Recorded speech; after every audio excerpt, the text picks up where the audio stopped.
does the China rabbit die? Can a China rabbit drown? Is my hat still on my head? These were the questions that Edward asked himself as he went sailing out over the blue sea. The sun was high in the sky, and from what seemed to be a very long way away, Edward heard Abilene call his name. Edward, she shouted, come back. Come back? Of all the ridiculous things to shout, thought Edward. As he tumbled his ears over tail through the air, he managed to catch one last glimpse of Abilene. She was standing on the deck of the ship, holding onto the railing with one hand. In her other hand was a lamp. No, it was a ball of fire. No, Edward realized. It was his gold pocket watch that Abilene held in her hand. She was holding it up high, and it was reflecting the light of the sun. My pocket watch, he thought. I need that. And then Abilene disappeared from view, and the rabbit hit the water with such tremendous force that his hat blew off his head. That answers that question, thought Edward, as he watched the hat dance away on the wind. And then he began to sink. He sank and sank and sank. He kept his eyes open the whole time, not because he was brave, but because he had no choice. His painted-on eyes witnessed the blue water turning to green and then to blue again. They watched as it finally became as black as night.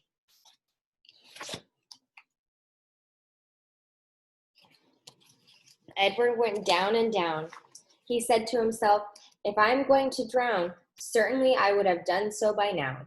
Far above him, the ocean liner with Abilene aboard it sailed on, and the China rabbit landed, finally on the ocean floor, face down, and there, with his head in the muck, he experienced his first genuine and true emotion. Edward Tulane was afraid. Chapter 7.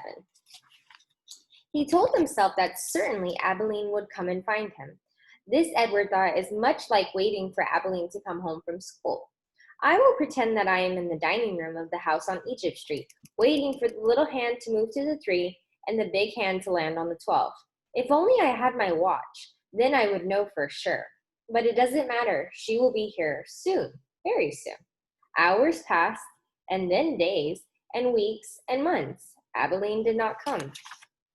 Edward, for lack of anything better to do, began to think. He thought about the stars.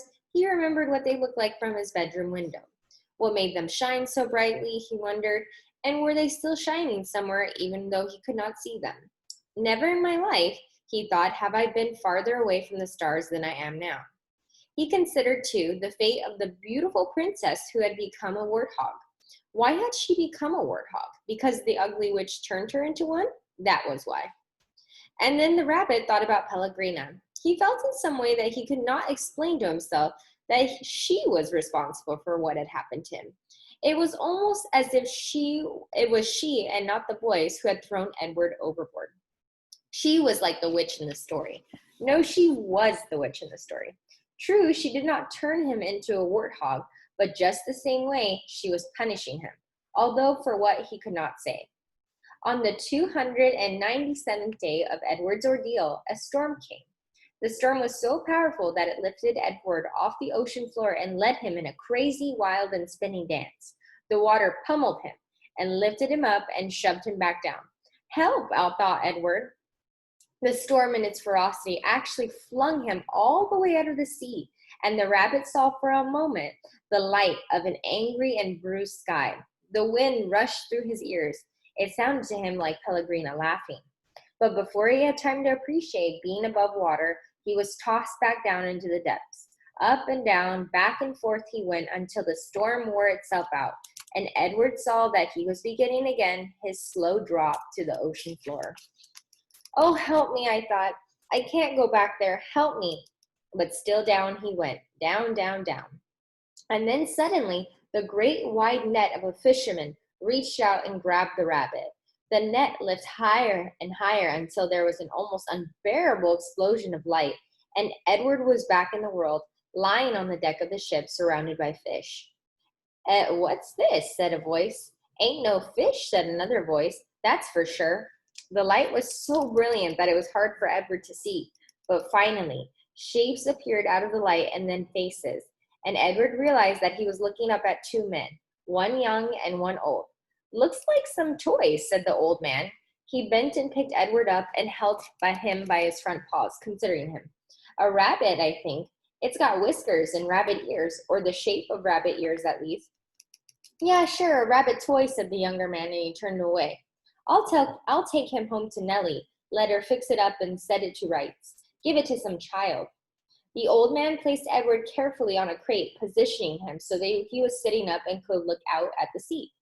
Edward appreciated the courtesy of this small gesture, but he was sick of the ocean and would have been satisfied never to set eyes on it again. There you go, said the old man. As they made their way back to shore, Edward felt the sun on his face and the wind blowing through the little bit of fur left on his ears, and something filled his chest. A wonderful feeling. He was glad to be alive. Look at that rabbit, the old man said. Looks like he's enjoying the ride, doesn't it? Yep, said the old man, or the young man.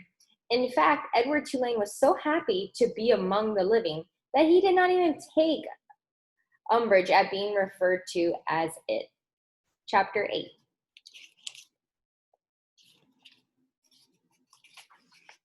On the land, the old fisherman appeared to light a pipe, and then with the pipe between his teeth, he walked home, carrying Edward atop his left shoulder as if he were a conquering hero.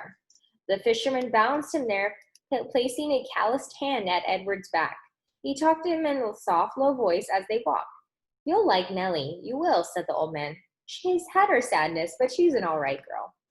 Edward looked at the small town, blanketed in dusk, a jumble of buildings huddled together, the ocean stretching out in front of it all. And he thought that he would like anything and anybody that was not at the bottom of the sea. Hello, Lawrence, called the woman from the front of a shop. What have you got? Fresh catch, said the fisherman. Fresh rabbit from the sea. He lifted his cap to the lady and kept walking. There you are now, said the fisherman. He took the pipe out of his mouth and pointed with the stem of it at his star in the purpling sky. There's your North Star right there. Don't ever have to be lost when you know where that fellow is. Edward considered the brightness of the small star. Do they all have names, he wondered. Listen at me, said the fisherman, talking to a toy. Oh, well, here we are then. And with Edward still on his shoulder, the fisherman walked up a stone-lined path and into a little greenhouse. Look here, Nellie, he said. I've brought you something from the sea. I don't want nothing from the sea, came a voice. On now, don't be like that now. Come and see then. An old woman stepped out of the kitchen, wiping her hands on an apron. When she saw Edward, she dropped the apron and clapped her hands together and said, Oh, Lawrence, you brung me a rabbit. Direct from the sea, said Lawrence. He took Edward off his shoulder and stood him up on the floor and held onto his hands and made him take a deep bow in the direction of Nellie. Oh, said Nellie, here. She clapped her hands together and Lawrence passed Edward to her. Nellie held the rabbit out in front of her and looked him over from tip to toe. She smiled. Have you ever in your life seen anything so fine? She said. Edward felt immediately that Nellie was a great woman. She's beautiful, breathed Nellie. For a moment, Edward was confused. Was there some other object of beauty in the room? What will I call her? Susanna, said Lawrence. Just right, said Nellie. Susanna. She looked deep into Edward's eyes. First off, Susanna, we will need some clothes, won't she?